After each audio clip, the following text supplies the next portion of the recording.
semua sedang menyaksikan program Bener Nggak Sih? Atau bahasa Malukunya, Betul Kaseng? Menguak fakta di balik hoax bersama Beta Diolvia Wirajaya. Khusus hari ini datang dari Maluku untuk mau kasih informasi penting. Nah teman-teman semua, pandemi ini masih berlangsung dan tentunya mulai dari kerabat dekat, saudara ataupun teman-teman kita sendiri sudah banyak kehilangan mulai dari bapak mama, adik kakak ataupun teman terdekat karena terjangkit virus COVID-19.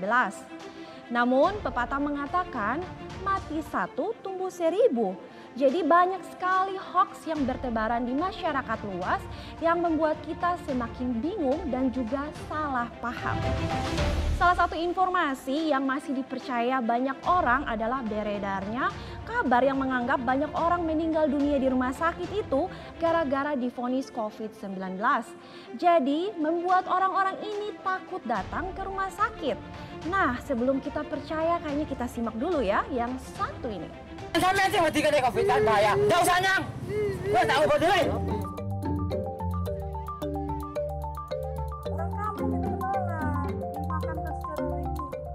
Jangan ke rumah sakit jika tidak ingin di-COVID-kan.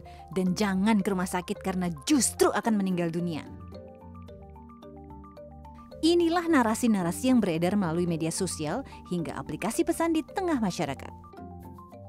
Seperti dikutip dari akun Satgas COVID-19, salah satunya sebuah akun Facebook bernama Sultan Arka yang mengunggah status keanehan soal banyaknya pasien COVID dirawat di rumah sakit justru meninggal dunia.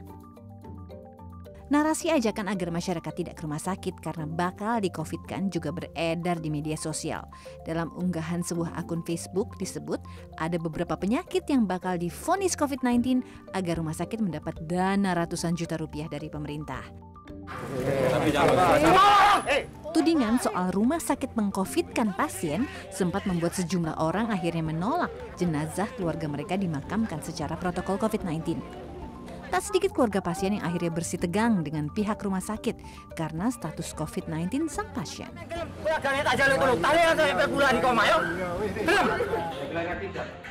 Itu penyakit sudah lama, penyakit sudah ada hampir setengah tahun lebih. Itu sudah operatif, sudah kemo, penyakitnya berkepanjangan. Iya. Jangan memperpanjangkan bikin isu-isu yang nggak jelas. Ini kan sudah kritis. Ya. Awalnya datang kan sudah di sini, tapi di klinik Al-Hana. Ya. Pada saat di klinik Al-Hana, di rapid, ya, itu reaktif. Bisa terjadi seperti ini. Narasi rumah sakit meng-COVID-kan pasien mereka dan bahayanya dirawat di rumah sakit saat pandemi membuat tidak sedikit masyarakat mengurungkan niat berobat ke fasilitas kesehatan. Lalu, benarkah informasi ini? Gara-gara informasi yang tidak bisa dipertanggungjawabkan ini, tidak sedikit warga yang terinfeksi COVID-19 memilih untuk tetap berada di rumah saja ketimbang harus ke rumah sakit. Padahal kondisinya itu tidak memungkinkan untuk dirawat di rumah. Misalnya nih, memiliki penyakit bawaan berat seperti mengidap diabetes, penyakit jantung, asma, dan juga lain sebagainya. Nah, kita sendiri ini harus tahu kapan kondisi pasien COVID yang harus segera mendapatkan perawatan di rumah sakit. Sebab banyak pasien COVID-19 yang sudah sampai di rumah sakit dalam kondisi buruk dan akhirnya tidak tertolong lagi. Perhimpunan Rumah Sakit Indonesia Persi menanggapi narasi rumah sakit meng-COVID-kan pasien yang beredar di tengah masyarakat. Menjawab tudingan rumah sakit mencari dana dengan meng-COVID-kan pasien mereka, Lia Gardenia Partakusuma Sekjen Persi mengungkapkan banyak tahapan ketat dan dokumen yang harus dilengkapi untuk mengklaim seorang pasien menderita COVID-19. Sehingga tidak mudah memasukkan status seorang menjadi pasien COVID-19. Nah, sekali lagi saya sampaikan bahwa ada aturan yang kuat sekali, ada aturan yang ketat sekali kapan pasien itu ditentukan atau didiagnosa sebagai COVID. Sementara itu, narasi untuk sementara tidak berobat atau memeriksakan diri ke fasilitas kesehatan karena justru mengancam nyawa bertolak belakang dengan fakta yang ada. Dari data komunitas lapor COVID-19 dari Juni hingga 21 Juli, sebanyak 2.313 warga yang melakukan isolasi mandiri atau tidak dirawat di rumah sakit meninggal dunia. Resiko kematian saat isolasi mandiri semakin besar jika penderita pasien COVID-19 bergejala berat. Ketakutan warga untuk berobat ke rumah sakit justru sebaliknya membawa petaka bagi para pasien. Selain beresiko kematian, penderita COVID-19 yang enggan melakukan isolasi terpusat di rumah sakit juga beresiko menularkan orang-orang terdekat mereka. Sehingga kita bisa memastikan memisahkan orang-orang yang kena COVID-19 dari keluarganya, sehingga klaster-klaster keluarga itu bisa kita kurangi. Juga kita ingin menghindari orang yang bisa meninggal karena saturasi oksigen sudah turun dan mengalami pemburukan dan baru dibawa ke rumah sakit, sehingga berpotensi menimbulkan kematian karena keterlambatan mendapatkan penanganan. Pasien COVID-19 yang memiliki riwayat komorbid berat dan saturasi oksigen di bawah 90% harus segera mendapatkan perawatan di rumah sakit. Pemerintah melakukan segala upaya untuk mengevakuasi pasien bergejala sedang hingga berat yang mengalami perburukan kondisi. Hanya pasien COVID-19 yang tanpa gejala dan bergejala ringan boleh melakukan isolasi mandiri di rumah. Itu pun harus pengetahuan Satgas COVID setempat dan pengawasan tenaga kesehatan. Nah, semoga jelas ya sekarang tidak ke rumah sakit karena takut meninggal gara-gara COVID itu tidak benar alias hoax. Selama pandemi ini ada satu bumbu dapur yang tiba-tiba tenar belakangan ini, terutama untuk pasien yang terjangkit COVID-19. Nah, Delvi ini penasaran ya, kenapa ini bisa tenar dan bumbu dapur apa ini? Langsung saja ya, ini dia bawang putih.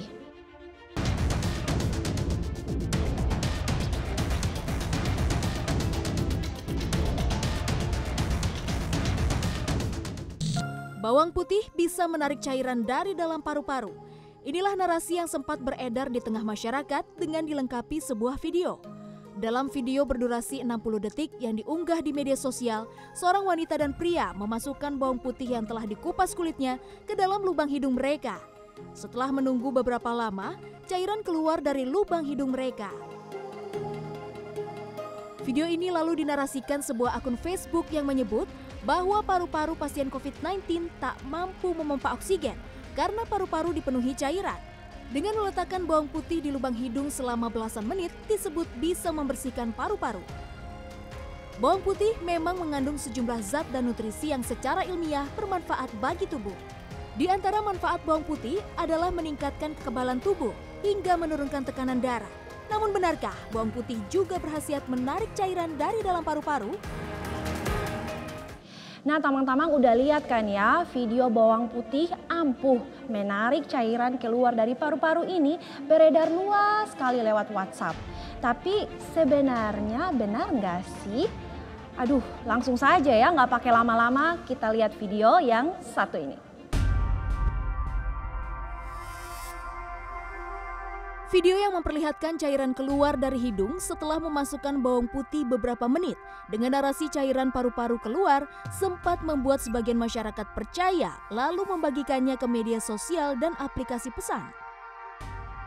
Bawang putih yang memang mempunyai kandungan yang dipercaya berkhasiat untuk sejumlah penyakit tak jarang dikaitkan dengan pengobatan COVID-19. Namun belakangan informasi ini menyesatkan.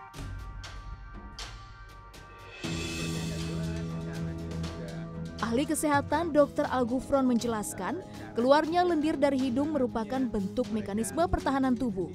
Bawang putih yang diletakkan di lubang hidung untuk mengeluarkan lendir adalah cara yang salah. Justru karena tubuh kita lagi merasa, wah ada bahaya nih. Ini ada yang nyumbat saluran pernafasan kita nih. Ini ada sesuatu yang sifatnya iritatif nih, bisa bikin iritasi nih. Makanya sebagai mekanisme pertahanan tubuh akhirnya terproduksilah itu tadi lendir-lendir, ingus gitu. Jadi sekali lagi bukan mengeluarkan cairan di paru-paru, tapi malah justru merangsang organ pernafasan kita untuk memproduksi cairan lebih banyak lagi. Tak hanya tidak terbukti secara ilmiah, memasukkan bawang putih ke lubang hidung justru berisiko menimbulkan iritasi. Selain itu, penderita COVID-19 juga berisiko kolaps kekurangan oksigen karena lubang hidung tertutup bawang putih dalam belasan menit. Bagaimana? Oh, ternyata sekarang Su mengerti toh mana yang paling betul dan juga mana yang hoax Jadi jangan sampai percaya dengan hoax. Nah, tahu dong ya kalau misalnya kita itu mau tahu tentang kita terjangkit virus COVID-19 atau tidak, biasanya kita harus tracing menggunakan alat tes swab antigen. Tapi akhir-akhir ini tiba-tiba muncul video yang memperlihatkan alat tes swab antigen ini ditetesi pakai air keran saja, hasilnya itu positif. Aduh, benar nggak sih? Langsung aja kita lihat ya.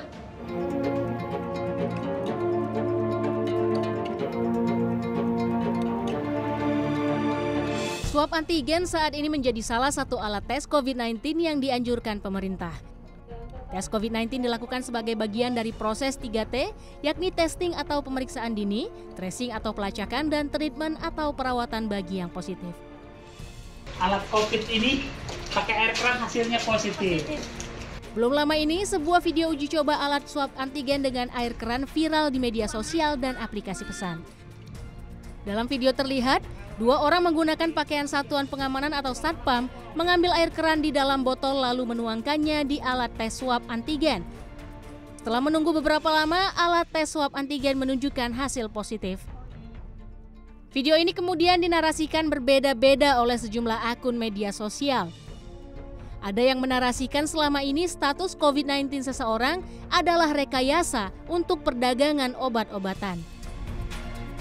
Sebelumnya, masyarakat juga sempat dibuat heboh dengan hasil positif COVID-19 pada alat rapid test terhadap sambal cireng dan buah pepaya.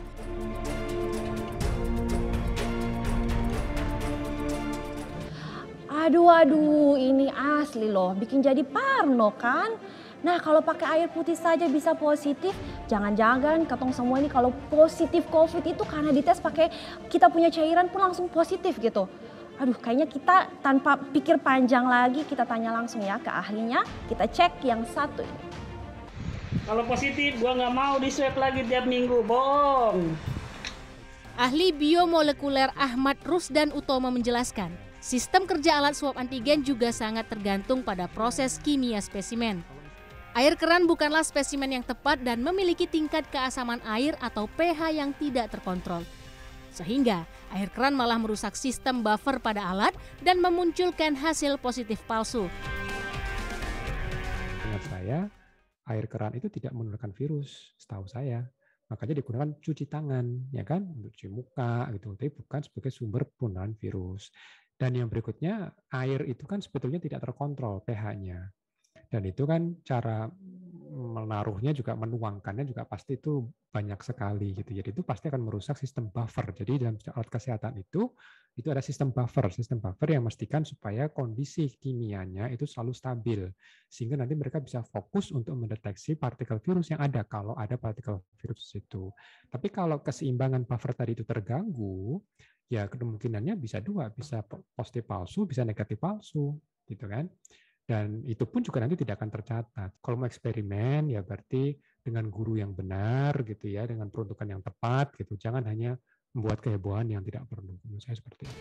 Wah, Pak Ahmad, makasih banyak ya penjelasannya. Wah, benar-benar langsung Delvia itu lega sekali.